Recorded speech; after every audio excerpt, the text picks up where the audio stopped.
Les dictionnaires et leur histoire. Bienvenue dans ce voyage au cœur des dictionnaires. Ces ouvrages ne sont pas de simples livres de définition, ce sont des témoins vivants de la langue et de la culture. Découvrons ensemble leur richesse, leur histoire et leurs différences. Qu'est-ce qu'un dictionnaire? Un dictionnaire est un outil linguistique qui recense les mots d'une langue en donnant des informations sur leur sens, leur prononciation, leur orthographe et leur usage grammatical. Certains sont même illustrés. Il existe plusieurs types de dictionnaires, des dictionnaires de langue pour les définitions et l'usage des mots, des dictionnaires encyclopédiques qui ajoutent des connaissances générales, des dictionnaires bilingues pour passer d'une langue à l'autre.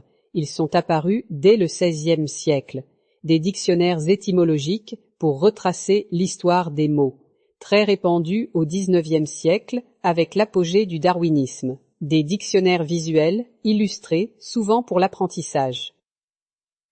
Une histoire riche, dès le Moyen Âge, les glossaires aident à comprendre le latin. Puis viennent les grands dictionnaires imprimés.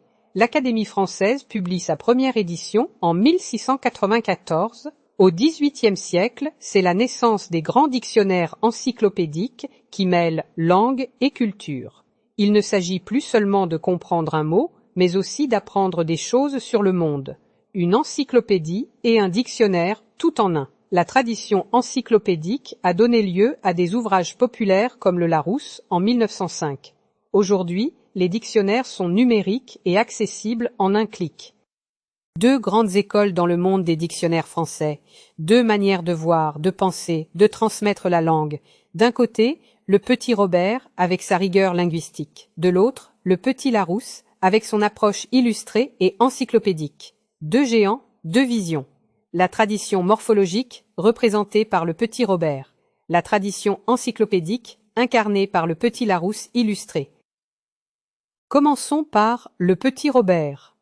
Chaque définition est ciselée, accompagnée de citations littéraires, parfois étonnantes, souvent éclairantes. Né en 1967, il est le fruit du travail passionné de Paul Robert. C'est un dictionnaire d'analyse, de finesse, d'histoire des mots.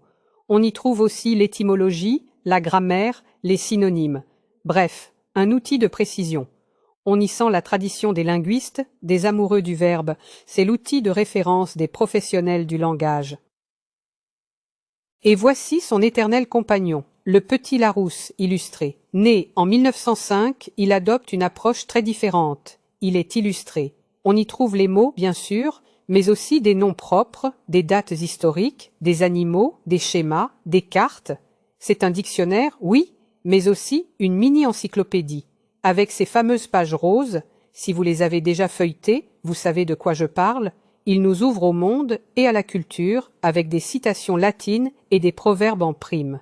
Accessible et pédagogique, il s'adresse au grand public.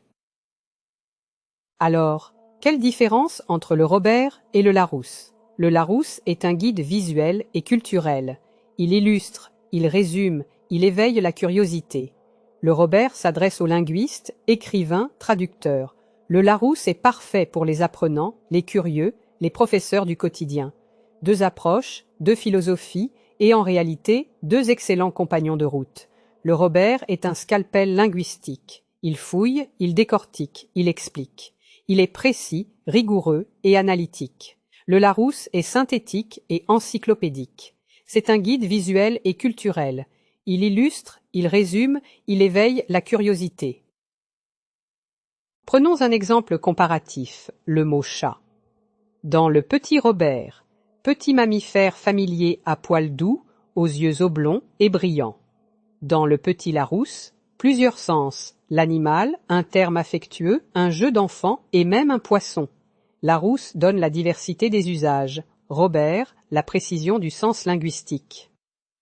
Mais alors, lequel choisir? Eh bien, tout dépend de votre objectif. Si vous aimez creuser le sens, les racines, les citations, prenez le Robert. Si vous aimez comprendre d'un coup d'œil, avec des images et des infos culturelles, Larousse sera votre allié.